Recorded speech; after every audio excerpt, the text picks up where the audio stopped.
آؤ اس رحمت عالم کی کوئی بات۔ اعوذ باللہ من الشیطان الرجیم، بسم اللہ الرحمن الرحیم۔ الف لام اللہ لا الہ الا ھو الحی القیوم نزل علیک الکتاب بالحق مصدقا لما بین یدیہ وانزل التوراۃ والانجیل من قبل ھدی للناس وانزل الفرقان ان الذین کفروا بآیات اللہ لہم عذاب شدید واللہ عزیز ذو انتقام۔ اللہم سبحانک لا علم لنا الا ما علمتنا انک انت العلیم الحکیم۔ مولایا صلی وسلم دائما ابدا علی حبیبک من زانت بہ البصر۔ سورہ آل عمران شروع ہوتی ہے ترتیب میں قرآن حکیم میں، یہ دوسری سورت ہے اور نزول کے اعتبار سے یہ مدنی سورتوں میں شمار ہوتی ہے۔ الف لام میم حروف مقطعات ہیں اور ان کے بارے ارشاد ہے کہ ان کے مفاہیم اللہ جانتا ہے یا اللہ کا رسول صلی اللہ علیہ وآلہ وسلم جانتے ہیں۔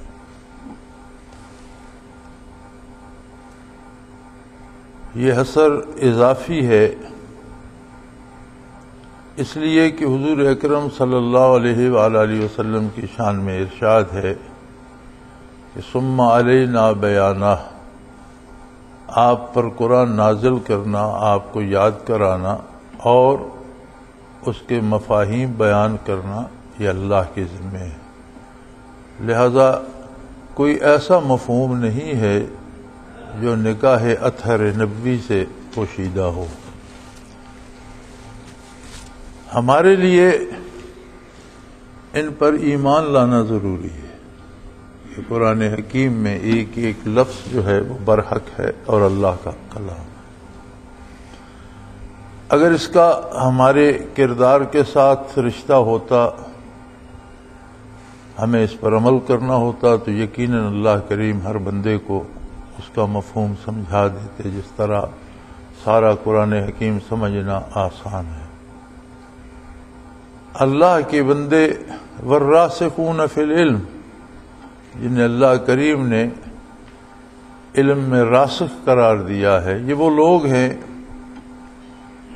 جنہیں علم لدنی نصیب ہوتا ہے، اور علم لدنی کمال اتباع نبوی علیہ صاحب الصلاۃ والسلام کے طفیل، برکات نبوی جن قلوب کو قلب عطر سے نصیب ہوتی ہیں انہیں نصیب، اور ان میں بھی بڑے کم خوش نصیب ہوتے ہیں جنہیں علم لدنی سے حصہ ملتا ہے۔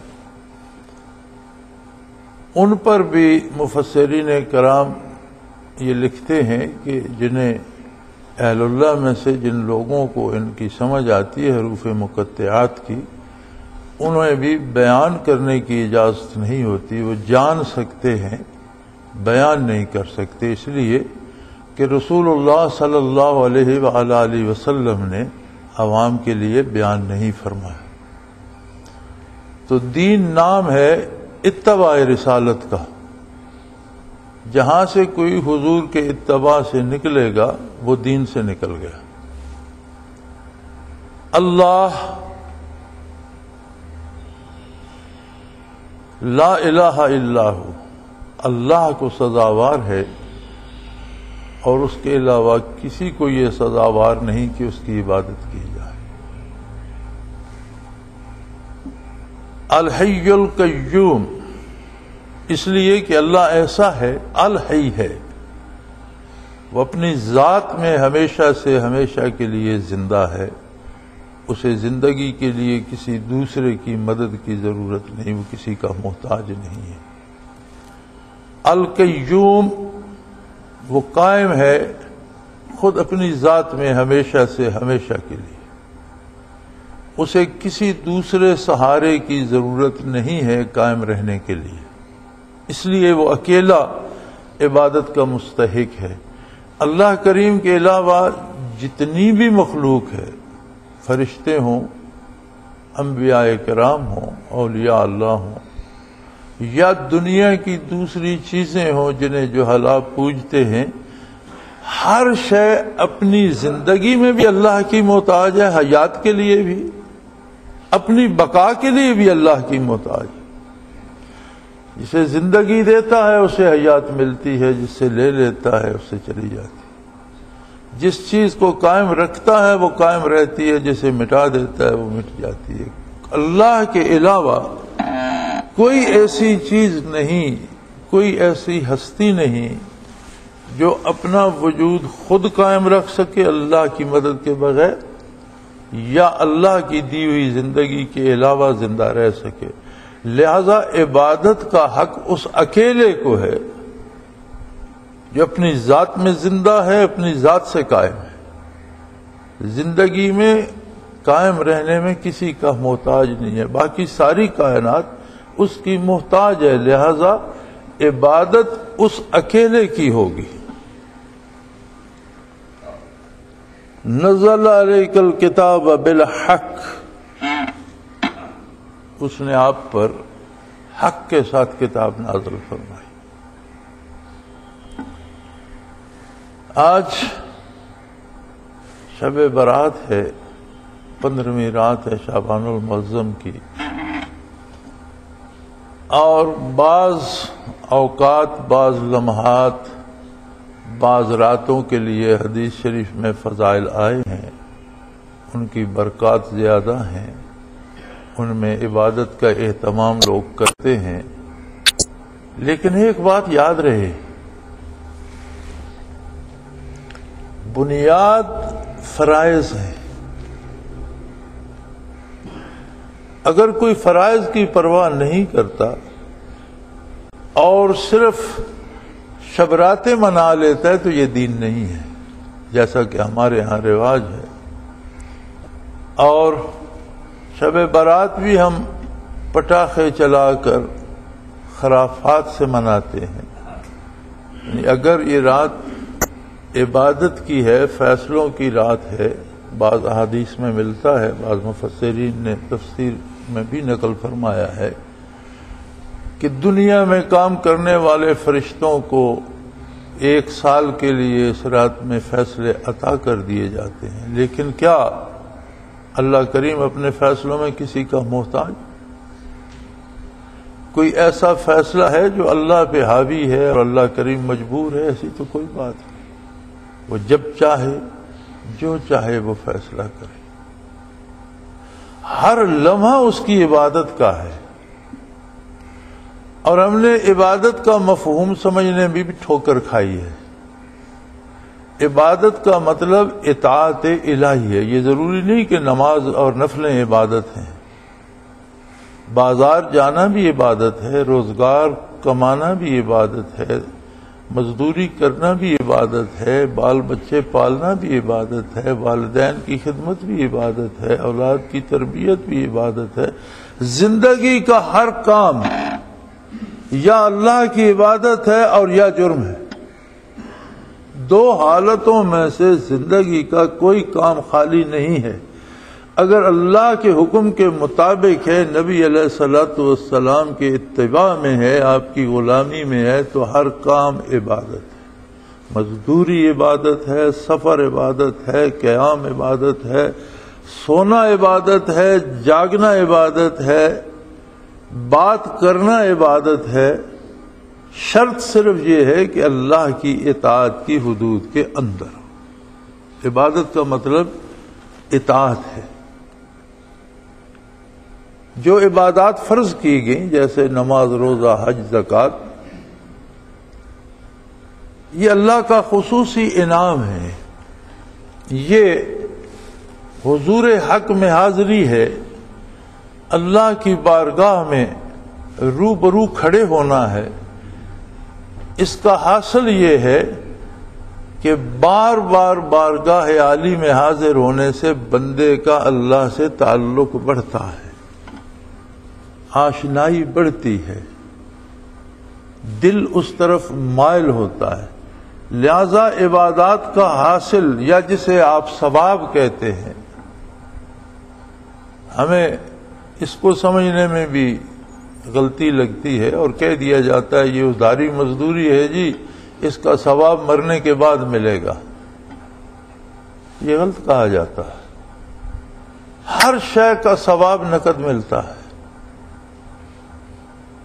اور عبادات کا ثواب کیا ہے؟ ان الصلاۃ تنہی عن الفحشاء والمنکر۔ اگر آپ اللہ کی عبادت کرتے ہیں تو اس کا ثواب یہ ہے کہ آپ کا کردار سدھر جاتا ہے، صحیح ہو جاتا ہے۔ بار بار حاضری سے، سر بسجود ہونے سے، سجدے کی قربت سے اللہ کا قرب نصیب ہوتا ہے، دل پر ایک کیف نصیب ہوتا ہے، ایک حضوری نصیب ہوتی ہے، معیت الہی نصیب ہوتی ہے، ایک احساس نصیب ہوتا ہے کہ میرا پروردگار ہر جگہ مجھے دیکھ رہا ہے، میرے ساتھ ہے، میرے کردار سے واقف ہے۔ لہذا بندہ اللہ کی اطاعت مسلسل کرتا چلا جاتا ہے، اس کی نافرمانی سے بچنے کا سبب بن جاتا ہے۔ یہ جو کیف ہوتا ہے اللہ کی حضوری کا، یہ گناہ سے بچنے کا سبب بن جاتا ہے۔ اور اگر اللہ کی عبادت بھی کیے جا رہا ہے، نمازیں بھی پڑھے جا رہا ہے، جھوٹ بولے جا رہا ہے، نمازیں بھی پڑھے جا رہا ہے، سود کھائے جا رہا ہے، نمازیں بھی پڑھے جا رہا ہے، برائی کیے جا رہا ہے، تو اس کا مطلب ہے کہ وہ عبادت نہیں کر رہا، کہیں نہ کہیں کوئی کمی ہے، یا اس کا عقیدہ درست نہیں ہے، یا عمل سنت کے مطابق نہیں ہے، حضور کے اتباع میں کہیں کوئی کمی ہے کہ اس پر نتیجہ مرتب نہیں ہو رہا۔ تو یہی حال ان مبارک ساعتوں کا بھی ہوتا ہے، لیلۃ القدر ہے یا شب برات ہے۔ تو حاصل یہ ہے کہ اگر ان مبارک ساعتوں میں عبادت نصیب ہوتی ہے، یہ شب بیداری نصیب ہوتی ہے، تو اس کا حاصل کیا ہے؟ کیوں شب بیداری کرے؟ کیوں رات کو نفلیں پڑھے؟ اور پھر ایسے بندے نے نفلیں کیا پڑھنی ہیں جو فرائض کا تارک؟ نوافل تو زائد ہوتے ہیں نا، تو کسی کے پاس اصل سرمایہ ہی نہ رہے تو زائد کیا رہے گا؟ تو حاصل ان کا یہ ہے کہ اگر کوئی شب برات کو شب بیداری کرتا ہے، یہ نوافل ادا کرتا ہے، تو اس کا مطلب یہ ہے کہ آئندہ وہ فرائض کا تارک نہیں رہے گا، اسے اللہ توفیق دے دے گا کہ وہ فرائض قائم کر لے گا، اللہ کی نافرمانی سے بچنے کی توفیق مل جائے گی، اللہ کا اطاعت گزار بندہ بن جائے گا۔ لیکن ہماری بدنصیبی یہ ہے کہ ہم احکام الہی اور شریعت کو چھوڑ کر رسومات کے پیروکار ہو گئے، ہم رواجات کو ترجیح دیتے ہیں، اور ہماری ہر ادا میں ایک عجیب طلب پنہاں ہوتی ہے کہ میرا ایسا کرنے سے میرے بارے لوگ کیا کہتے ہیں، لوگ مجھے پارسا مانتے ہیں کہ نہیں، لوگ مجھے بڑا نیک بھئی لوگوں نے مانا تو کیا ہوگا اور لوگوں نے نہ مانا تو کیا ہوگا؟ اللہ کے ایسے نبی دنیا سے گزرے جنہیں بحیثیت نبی کسی نے تسلیم نہیں کیا، بلکہ ظلماً شہید کر دیے گئے۔ کیا ان کی شان میں کمی آ جائے گی کہ دنیا میں تمہیں کسی نے نہیں مانا، لوگوں نے تمہیں اچھا نہیں کہا اس لیے تم اچھے نہیں ہو؟ ہرگز نہیں۔ لوگوں کو نقصان ہوا جنہوں نے نہیں مانا، ان کا نقصان ہوا، ان کا ایمان ضائع ہوا، انبیاء کی شان میں کوئی کمی نہیں آئی۔ تو حق وہ ہے جو عند اللہ ہے، بارگاہ رسالت میں قبول ہو، عند اللہ قبول ہو، تو وہ قبولیت ہے۔ تو فرمایا اللہ ایک ایسا ہے جو زندہ ہے، جو قائم ہے، اور وہ اکیلا عبادت کا مستحق ہے۔ باقی ساری کائنات اس کی دی ہوئی حیات سے زندہ رہتی ہے، اس کے قائم رکھنے سے قائم رہتی ہے، اور وہی مالک و مختار جو ہے اسی نے آپ پر کتاب نازل فرمائی بالحق، حق کے ساتھ واقعیت کے ساتھ جس کا ایک ایک حرف حق ہے، اور جو واقعیت اپنے اندر رکھتا ہے، یعنی ایسا ہی ہوگا، ایسا ہی واقعہ ہوگا جیسا قرآن نے بتا دیا۔ کہتے ہیں دنیا نے بہت ترقی کر لی۔ ہم اگر دیکھیں تو یہ جو بے شمار ترقی یا زیادہ ترقی آپ جسے کہتے ہیں، یہ ہماری آنکھوں کے سامنے ہوئی ہے۔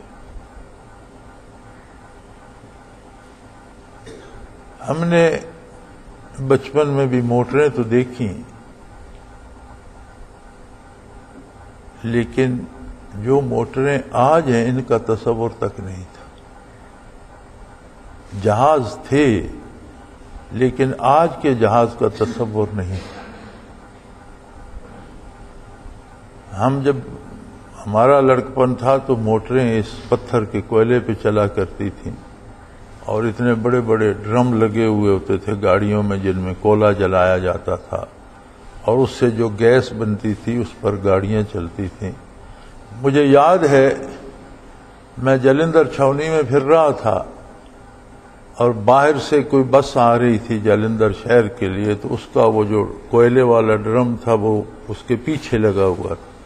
وہ کہیں باڈی میں سائیڈ پر یا پیچھے یا کسی جگہ ایک ڈرم لگا دیتے تھے جس میں کوئلہ جلتا رہتا تھا، اور اس سے جو گیس پیدا ہوتی تھی اس پر گاڑیاں، ٹرک اور بسیں چلتی تھیں۔ تو پیچھے سے کوئی چنگاری اڑی اور چھت پر گری تو چھت پر آگ لگ گئی۔ تو چھت پر جو رکھا ہوا سامان تھا وہ جل رہا تھا، اور بس میں کسی کو پتہ نہیں تھا۔ تو وہ چھونی کے ایریے میں داخل ہوئی تو شور مچ گیا کہ اوپر آگ لگی ہوئی ہے۔ انہوں نے گاڑی روکی اور وہ چیزیں نیچے پھینکی، لوگوں کی گٹھڑیاں، اور بجھائی۔ دیکھتے دیکھتے آج کمپیوٹرائزڈ گاڑیاں آ گئیں۔ یہاں میرے پاس اگلے روز ایک مہمان آیا ہوا تھا، اس کے پاس ایک کار تھی، وہ اگر کہیں وہ سڑک سے اترتی ہے تو کمپیوٹر روک دیتا ہے، آگے کوئی چیز آتی ہے تو کمپیوٹر آٹومیٹک اسے بریک لگا دیتا ہے، پیچھے کوئی چیز آتی ہے تو گاڑی میں سکرین پہ آ جاتا ہے کہ پیچھے یہ چیز آ رہی ہے۔ آدمی حیران ہو جاتا ہے کہ اتنی خبر بندے کو نہیں جتنی اس مشین کو خبر ہے۔ تو کہاں سے یہ چلا اور دیکھتے دیکھتے کہاں پہنچ گیا؟ 14 صدیوں میں کتنی تبدیلیاں آئیں۔ قرآن حکیم اپنے نزول سے لے کر قیامت تک کے لیے قابل عمل ہے۔ اب جتنے طرز حیات اس زمانے کے تھے وہ ترک ہو گئے، جتنا اسلحہ اس زمانے کا تھا ناقابل استعمال ہو گیا، جتنے لباسات اس زمانے میں ہوتے تھے وہ آج نہیں ہوتے، جو جوتے اس زمانے میں پہنے جاتے تھے آج کوئی نہیں پہنتا، آج وہ سواریاں نہیں جو اس زمانے میں تھیں۔ لیکن کیا بدلا؟ وسائل بدلے ہیں، مینز بدلے ہیں، انسانی زندگی میں کوئی تبدیلی نہیں ہے۔ انسان اس وقت بھی اسی طرح مرد و زن سے پیدا ہوتا تھا، آج بھی اسی طرح ماں اور باپ سے پیدا ہوتا ہے۔ انسان کو اس وقت بھی بھوک لگتی تھی، آج بھی بھوک لگتی ہے۔ انسان کو تب بھی نیند آتی تھی، آج بھی نیند آتی ہے۔ انسان تب بھی بیمار ہوتا تھا، صحت مند ہوتا تھا، آج بھی بیمار ہوتا ہے، صحت مند ہوتا ہے۔ انسان تب بھی سفر کرتا تھا، آج بھی سفر کرتا ہے۔ مینز بدل گئے ہیں، وسائل بدل گئے ہیں۔ گھوڑے پہ اونٹ پہ سفر کرتا تھا، آج جہاز پہ کر لیتا ہے، لیکن سفر کا مقصد نہیں بدلا۔ ملازمت کے لیے جائے گا، حصول روزگار کے لیے جائے گا، تجارت کے لیے جائے گا، سیر کے لیے جائے گا، وہ اس وقت بھی وہی تھا۔ انسان، انسانی مزاج اور انسانی ضرورتوں میں قیامت تک کوئی فرق نہیں آنے والا۔ اسی طرح بندوں کو بھوک بھی لگے گی، انہیں غذا کی ضرورت ہوگی، انہیں دوا کی ضرورت ہوگی، انہیں روزگار کی ضرورت رہے گی۔ انسان کی ضرورتیں بھی وہی ہوں گی، انسان بھی وہی ہوگا، تکمیل ضرورت کے ذرائع اور وسائل میں تبدیلی آتی ہے، اور قرآن نے زندگی کے اصول بیان فرمائے، زندگی میں کوئی تبدیلی نہیں آتی۔ قرآن حکیم نے جو اصول ارشاد فرمائے ہیں، ہمارا رشتہ کمزور ہو گیا ہے اللہ و اللہ کے رسول کے ساتھ، اس لیے ہمیں سمجھنے میں دقت ہوتی ہے۔ اگلے دن میرے پاس ایک مہمان آئے، ان کے ساتھ 2 بچے تھے، جوان بچے تھے ان کے نوعمر، اور انہوں نے کندھوں تک بال رکھے ہوئے تھے۔ سر کے بالوں کو کندھوں تک بڑھانا سنت نبوی ہے۔ نبی علیہ الصلوۃ والسلام کی عادت مبارک تھی کہ سر مبارک کے بال بڑھتے رہتے، جب کندھوں تک پہنچ جاتے تو حضور کان مبارک کی لووں تک کٹوا دیتے، اور پھر تب تک بال مبارک بڑھتے رہتے جب تک وہ شانوں تک پہنچ جائے۔ مجھے وہ بہت اچھے لگے، بال بڑے پیارے لگے، سنت کے مطابق تھے، لیکن بچوں نے کیوں رکھے ہوئے تھے؟ کیا سنت سمجھ کر؟ نہیں، بچوں نے اس لیے رکھے ہوئے تھے کہ اہل مغرب اس طرح رکھتے ہیں۔ یہ ہماری بدنصیبی ہے۔ اگر سنت سمجھ کر رکھتے تو دہشت گرد کہلاتے، قدامت پسند کہلاتے، اور تہذیب سے گئے ہوئے لوگ کہلاتے، غیر مہذب کہلاتے۔ نبی کریم صلی اللہ علیہ وسلم کی سنت ہے داڑھی مبارک، صرف نبی کریم صلی اللہ علیہ وسلم کی نہیں، آدم علیہ السلام سے لے کر حضور نبی کریم صلی اللہ علیہ وسلم تک تمام انبیاء کی سنت۔ ہر نبی نے داڑھی رکھی ہے، کسی نبی نے شیو نہیں کرے۔ اب چونکہ بش کی داڑھی نہیں ہے، اس لیے داڑھی رکھنا تہذیب کے خلاف ہے۔ آج اگر بش داڑھی رکھ لے تو آپ کے یہ سارا جدید طبقہ سارا داڑھی سے مزین ہو، لیکن سنت سمجھ کر رکھی جائے تو غیر مہذب ہو جاتا ہے۔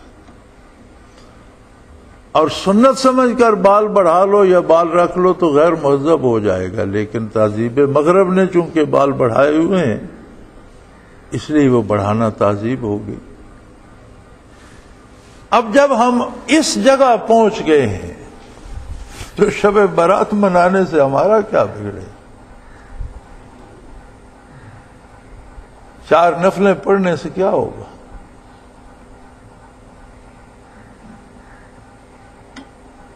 یہ نوافل جو ہوتے ہیں یہ سجاوٹ ہوتے ہیں، جیسے یہ ممبر پڑا ہے، اس پہ آپ 2 پھول لگا دیتے ہیں، 2 بلب لگا دیتے ہیں، کوئی اور خوبصورت چیز لگا دیتے ہیں تو یہ سجے، لیکن اصل کا وجود ہے تو وہ سجے گا نا۔ اور اگر اصل کا وجود ہی نہ ہو تو سجاوٹ آپ لگائیں گے کہاں؟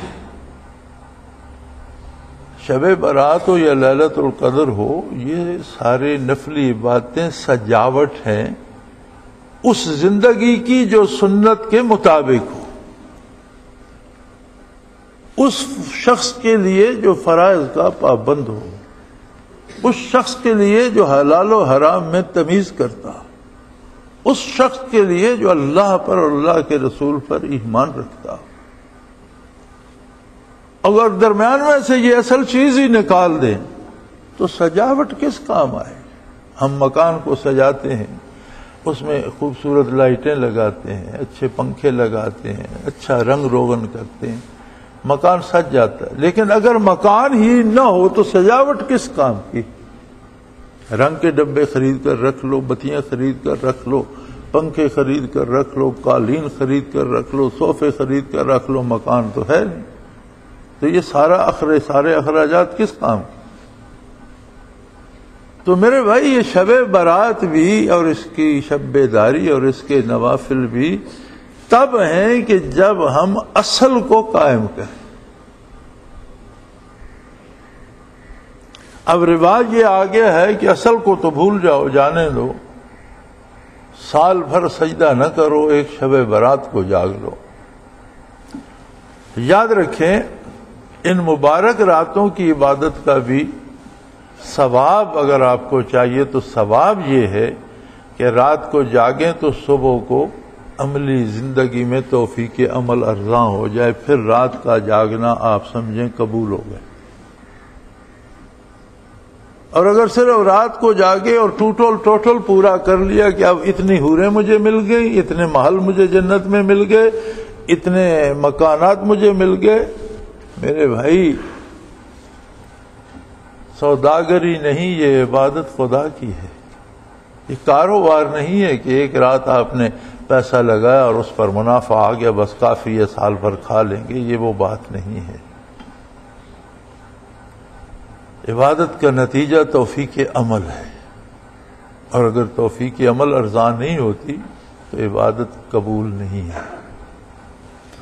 تو فرمایا اللہ نے یہ کتاب نازل فرمائی حق کے ساتھ، اس کے سارے اصول، قواعد و ضوابط نزول سے لے کر قیامت تک قابل عمل اور قابل اتباع ہیں، کوئی اس میں ہیلا حوالہ نہیں چلے گا، کوئی اس میں ہیرا پھیری نہیں چلے گی۔ ہماری ایک معزز خاتون رکن اسمبلی کہہ رہی تھی،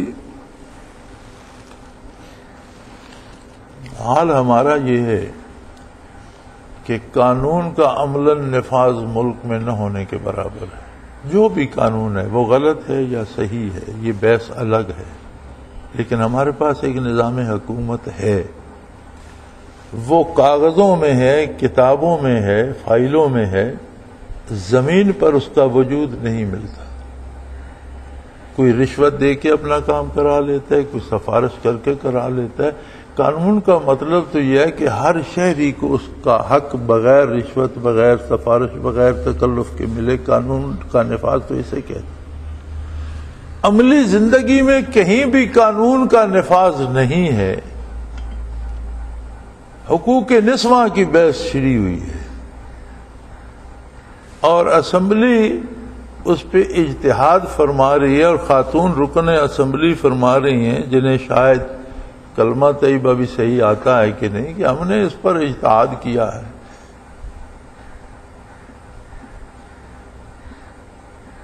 کیا عجیب بات ہے کہ اللہ کا دین ہم نے مذاق بنا لیا ہے۔ اجتہاد کا دروازہ کسی نے بند نہیں کیا، لیکن اجتہاد مجتہد کرتا ہے،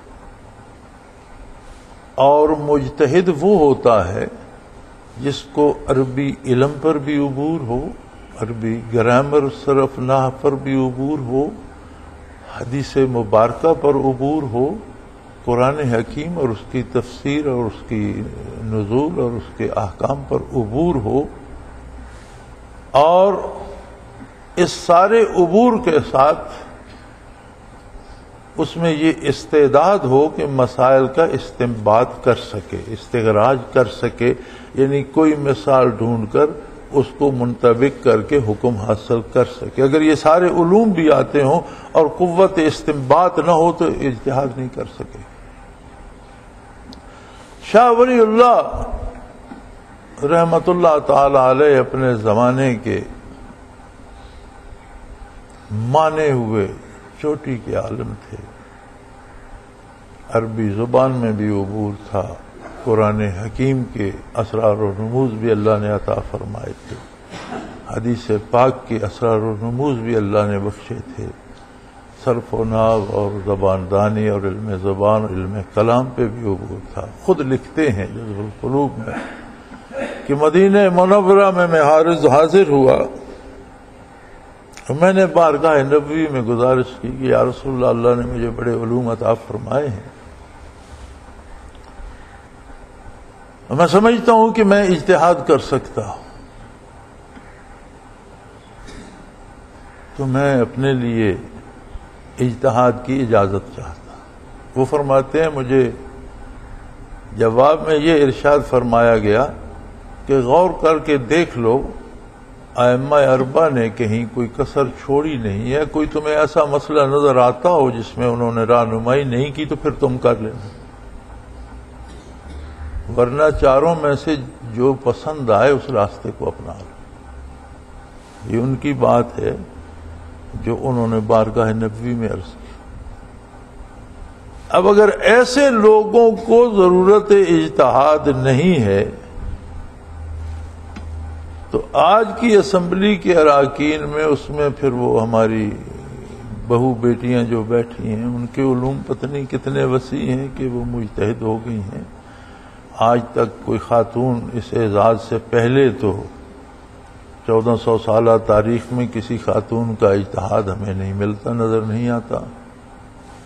آج کی خواتین بھی اتنی آگے بڑھ گئی ہیں. تو یہ کیا ہے؟ دین پہ دیدہ دلیری ہے، اللہ کی عظمت سے ناآشنائی ہے، مقام نبوت سے ناآشنائی ہے، منصب نبوت کی عظمت کو نہ جاننے کی بات ہے. قرآن حکیم کے احکام مذاق نہیں ہے، اللہ کا براہ راست حکم ہے. نبی صلی اللہ علیہ وسلم کا ارشاد اور حدیث پاک بھی اللہ کا حکم ہے. قرآن اور حدیث میں انکار کرنے والا ایک جیسا کافر ہے، قرآن کا منکر جیسا کافر ہے، حدیث کا انکار کرنے والا بھی ویسا ہی کافر ہے. اس لیے کہ حدیث اور قرآن میں صرف یہ فرق ہے کہ قرآن کلام بھی اللہ کا ہے، مفاہیم بھی اللہ کے ہیں. حدیث میں مفاہیم اللہ کی طرف سے ہیں، معنی اللہ کی طرف سے ہیں، ارشاد محمد الرسول اللہ صلی اللہ علیہ وسلم. ما ینطق عن الہوی ان هو الا وحی یوحی. میرا نبی اپنی پسند سے کلام نہیں فرماتا جب تک میری طرف سے وحی نازل نہیں ہوتی، جب تک میں اجازت نہیں دیتی. اس کا مطلب ہے کہ جو کچھ حضور صلی اللہ علیہ وسلم نے ارشاد فرمایا وہ بھی وحی الہی ہے. اس میں کلمات نبی کریم صلی اللہ علیہ وسلم کے ہیں، الفاظ حضور اکرم صلی اللہ علیہ وسلم کے ہیں، معنی اللہ ہی کے ہیں. اسی لیے قرآن کو وحی مطلب اور حدیث کو وحی غیر مطلب کہتے ہیں، ہے وہ بھی وحی. آج کو ہم جیسا نادان اٹھ کر معنی تراشنے لگے تو وہ درست نہیں ہوگا. درست وہی ہوگا. دیکھیں آیہ کریمہ نازل ہوتی ہے اور بڑے بڑے اہل زبان خدمت عالی میں شرف باریابی رکھتے ہیں. حضور فرماتے ہیں اس کا مفہوم جانتے ہو، معنی جانتے ہو؟ کوئی عربی دان اور بڑے سے بڑا ادیب اور فاضل یہ نہیں کہتا کہ مجھے یہ سمجھ آئی. سارے سر جھک جاتے ہیں اور عرض کرتے ہیں اللہ و رسولہ عالم. اس کے معنی اللہ جانتا ہے، اللہ کا رسول جانتا ہے. جو آپ فرمائیں گے وہ اس کے معنی ہے. حضور جو معنی ارشاد فرماتے ہیں وہی تسلیم ہوتا ہے، اسی پر صحابہ کرام عمل کرتے ہیں اور حضور اس عمل کی تصدیق فرماتے ہیں کہ یہی مفہوم ہے اس کا، تو دین وہ بنتا ہے. اسی لیے قرآن کریم نے کتنا آرام سے یہ کہہ دیا کہ مہاجر و انصار جو ہیں انہوں نے قرآن کو سمجھا، وہ قرآن کے مثالی مسلمان ہیں. قیامت تک آنے والے 3 گروہ قرآن نے ارشاد فرمائے، مہاجر و انصار. تیسرا گروہ والذین اتبعوہم بإحسان، جس نے خلوص دل سے ان کا اتباع کر لی. قرآن و حدیث کو انہوں نے سمجھا، مزاج شناس رسول وہ تھے. اب اس کے بعد قیامت تک آنے والا ہر مسلمان وہ مسلمان ہے، وہ قابل قبول ہے جو ان کا اتباع بإحسان خلوص دل سے کرے، دل کی گہرائیوں سے کرے. لہذا دین بازیچہ اطفال نہیں ہے. اور عجیب بات یہ ہے کہ ہمارے ہاں بحث کا رواج ہے. پرسوں کل ایک ساتھی بیٹھے تھے میرے پاس، راجن پور سے تشریف لائے. مجھ سے پوچھنے لگے کہ یہ جو مسئلہ ہے کہ نبی کریم صلی اللہ علیہ وسلم حاضر ناظر ہیں، اس کے بارے آپ کیا فرماتے ہیں؟ میں نے کہا میرے بھائی، مجھے تو وہ لوگ نہیں ملتے جو اللہ کو حاضر ناظر سمجھے. سارے کہتے ہیں. میں نے کہا کہتے تو سارے ہیں، کوئی ایک بندہ نکال کے لاؤ جس کا کردار یہ ثابت کرے کہ یہ اللہ کو حاضر ناظر سمجھتا ہے۔ اللہ کے سامنے کوئی جھوٹ بول سکتا ہے؟ اللہ روبرو موجود ہو تو کوئی سود کھاتا ہے؟ اللہ روبرو موجود ہو تو کوئی برائی کرتا ہے، چوری کرتا ہے، قتل کرتا ہے، ڈاکہ کرتا ہے، گلیوں میں لوگوں کو مارتا پھرتا ہے؟ کہنے لگا نہیں۔ میں نے کہا پھر مجھے تو یہ سمجھ آتی ہے کہ لوگ اللہ کو حاضر ناظر نہیں سمجھ رہے۔ کہنے لگا جی بات اگر واقعات پہ لائی جائے تو یہی ثابت ہوتا ہے۔ میں نے کہا پھر پہلے اللہ کو منواؤ، پھر یہ اگلی بحث کریں گے۔ اپنی زندگی میں بھی چاہتے ہو تو پہلے اللہ کو حاضر و ناظر جانو کہ جہاں میں ہوں وہاں اللہ موجود ہے اور مجھے دیکھ رہا ہے۔ جب سمجھو گے کہ اس پر میں نے عمل کر لیا تو تمہیں اگلا مسئلہ پوچھنے کی ضرورت پیش نہیں آئے گی، اور اگر آئی تو میرے پاس آ جائے۔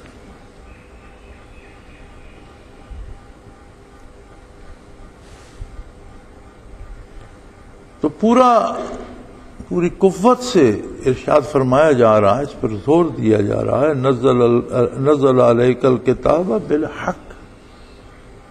اللہ کی کتاب مذاق نہیں ہے، حق ہے۔ اس کے خلاف جہاں بھی ہوگا، جو بھی ہوگا، وہ باطل ہوگا۔ دو حق نہیں ہو سکتے، دو باتیں سچ نہیں ہو سکتی، ایک دوسرے سے متضاد دو باتیں سچ نہیں ہوں گی۔ اس کے مقابلے میں جو ہوگا وہ باطل ہوگا، اس کے خلاف جو ہوگا وہ باطل ہوگا۔ اور قرآن وہ حق ہے مصدقا لما بین یدیہ، جتنی کتابیں اللہ نے پہلے نازل فرمائی ان سب کی بھی تصدیق فرماتا ہے کہ اللہ کا ہر کلام حق ہے۔ وَأَنزَلَ التَّوْرَاةَ وَالْإِنجِيلَ، اسی رب نے تورات اور انجیل نازل کی تھی، من قبل ہدی للناس، اس سے پہلے لوگوں کی ہدایت کے لیے۔ اب پہلی کتابوں میں بھی آپ دیکھ لیں، ہر کتاب نے الوہیت باری کی تصدیق کی۔ ہر کتاب میں دو طرح کی باتیں ہیں، ایک کا تعلق خبر سے ہے، ایک کا تعلق حکم سے ہے۔ خبر ہے اللہ وحدہ لا شریک ہے، اللہ کا نبی برحق ہے، آخرت ہے، حساب کتاب ہے، جنت دوزخ ہے، فرشتے ہیں، یہ ساری خبریں ہیں۔ خبر میں کہیں تضاد نہیں ہے، آدم علیہ السلام سے لے کر نبی کریم صلی اللہ علیہ وسلم تک ہر نبی نے جو خبر دی ہے وہ ایک ہے۔ احکام اوقات کے ساتھ بدلتے رہتے ہیں، پہلی امتوں کے احکام مختلف تھے، دوسری اس کے بعد میں آنے والوں کے مختلف تھے، اس سے بعد میں آنا وقت، بندے کی استعداد، اس کا علم اور اس کی ضروریات اور وہ زمانے کے حالات کے مطابق اسے احکامات دیے گئے۔ اور جب انسانیت جو کہ ترقی کر رہی تھی، آہستہ آہستہ آگے بڑھ رہی تھی، جب انسانیت جوان ہو گئی تو محمد الرسول اللہ صلی اللہ علیہ وسلم تشریف لائے، اور وہ احکام آئے جو پھر کبھی تبدیل نہیں ہوں گے، کیونکہ اب انسان اس سے آگے نہیں بڑھے گا، اپنی تکمیل کر چکا۔ روئے زمین پر انسانوں کے لیے ایک سے احکام نازل ہو گئے، لیکن پہلی کتابوں کی تکذیب نہیں کرتا قرآن۔ قرآن کی صداقت کی دلیل یہ بھی ہے کہ انہی صداقتوں کو دہراتا ہے جو آدم علیہ السلام سے لے کر محمد الرسول اللہ صلی اللہ علیہ وسلم تک کم و بیش 1.25 لاکھ اللہ کے وہ بندے جن کی زندگیاں مثالی تھیں، جو پاک باز، پاک نیت، پاک طینت، پاک کردار اور اللہ کے مثالی انسان اور اللہ کے نبی اور رسول تھے۔ اتنی مقدس ہستیاں کسی غلطی پہ متفق نہیں ہو سکتی، جو ساری انسانیت کے سر کا تاج ہوں، ایسے مثالی انسان جن کی نظیر کوئی غیر نبی نہیں بن سکتا، اتنے نیک پاک باز انسان جن کی پاکی کو فرشتے ترستے ہیں اور حسرت کی نگاہ سے دیکھتے ہیں، وہ سارے پاک باز کسی غلطی پہ متحد نہیں ہو سکتے۔ سو لہذا قرآن حکیم حق ہے۔ اپنے اپنے وقت میں تورات و اناجیل بھی لوگوں کی ہدایت کے لیے تھی۔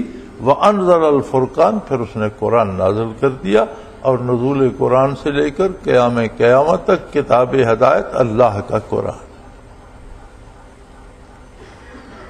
اس کے نزول سے لے کر ہمیشہ اب عمل قرآن حکیم پر ہوگا۔ قومیں دو ہیں دنیا میں، یہ جس پہ آپ کا ملک بنا اور ہندوستان تقسیم ہوا، دو قومی نظریہ۔ انسانیت میں اصل میں قومیں دو ہیں، مومن اور کافر۔ اللہ کو تسلیم کرنے والے، اللہ کی بات کو تسلیم کرنے والے، اللہ کے انبیاء کو ماننے والے، اور ان کے منکر۔ آگے اقسام ہیں۔ نبی کریم صلی اللہ علیہ وسلم نے فرمایا الکفر ملت واحدہ، کفر ایک ہی ملت ہے، ایک ہی قوم ہے۔ کوئی چھوٹا کافر ہے، کوئی بڑا کافر ہے، کوئی سرخ ہے، کوئی سیاہ ہے۔ جیسے کتے سارے کتے ہوتے ہیں، اب اس میں ان کی مختلف نسلیں ہیں، ان کے مختلف کردار ہیں، کوئی کچھ کرتا ہے، کوئی کچھ کرتا ہے، کسی کا رنگ کچھ ہے، شکل کچھ ہے، لیکن کتا ہونے میں شک نہیں ہے۔ اسی طرح کفر ہر طرح کا ایک ہی ہے، سارا کفر ہے۔ اور ایک قوم ہے مسلمان۔ دو قومیں ہیں دنیا میں، حق کے ماننے والے اور حق کا انکار کرنے والے۔ تو کافروں کی بات بھی کر دی کہ بات یقینی ہے، ان الذین کفروا بآیات اللہ، اللہ کا انکار تو بہت بڑی بات ہے، اللہ کے نبی کا انکار تو بہت ہی بڑی بات ہے۔ اللہ کی ارشادات کا جو انکار کرے گا وہ بھی ویسا ہی کافر ہے جیسے اللہ کی ذات کا انکار کرتا ہے یا اللہ کے نبی کا انکار کرتا ہے۔ اس لیے یہاں فرمایا ان الذین کفروا بآیات اللہ، اللہ کی آیات کا جن لوگوں نے انکار کیا، لہم عذاب شدید، ان کے لیے بڑی سخت سزائیں ہیں۔ واللہ عزیز ذو انتقام، اللہ غالب ہے اور وہ یقیناً انتقام لیتا ہے، کفر کو معاف نہیں فرماتا۔ اگر کوئی کفر سے توبہ کر لے تو اس کی رحمت وسیع ہے، لیکن کفر پر قائم رہے اور کفر پر مر جائے تو اس کے لیے معافی کی گنجائش ختم ہو جاتی ہے۔ پھر اسے وہ بدلہ دینا ہوگا جس طرح کا اور جتنا کفر اس نے کیا، اس سے وہ نہیں بچ سکے گا۔ اللہ کریم ہمیں اپنے عذاب سے پناہ دے اور ایمان پہ زندہ رکھے، ایمان پہ موت نصیب فرمائے اور اپنے ایماندار بندوں کے ساتھ حشر نصیب فرمائے۔ وآخر دعوانا ان الحمدللہ رب العالمین۔ آؤ اس رحمت عالم کی کوئی بات کریں،